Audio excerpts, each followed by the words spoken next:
Welcome to Not Milk Never Milk. Subscribe if you're lactose intolerant. You're starting immediately. Open System Settings and navigate to Touch ID and Password. Make sure Mac OS is current and you're signed into your Apple ID. This links credentials and Apple Pay.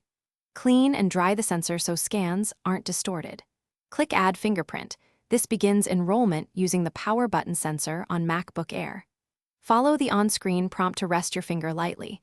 The system reads multiple angles to build a reliable template, which is why steady, repeat taps are necessary. Once the Add Fingerprint flow starts, repeat placing and lifting your finger until the progress fills.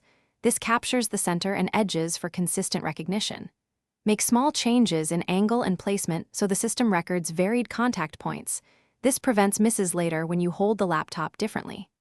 After enrollment completes, enable the features you want: Unlock, Apple Pay, and Autofill. These toggles determine where Touch ID authenticates, so choose only what you trust it to handle. Finish by giving the fingerprint a clear name so you can manage multiple prints, then lock and test unlocking right away to confirm behavior. Make sure your fallback password is strong. Touch ID complements but does not replace your password. If you encounter issues, try the key troubleshooting step. Reboot and install any pending Mac OS updates, then clean the sensor and retry enrollment. If problems persist after updates and restarts, contact Apple support or visit an Apple store for hardware diagnostics. Thanks for watching. If this was helpful, leave a like and consider subscribing. See you next time.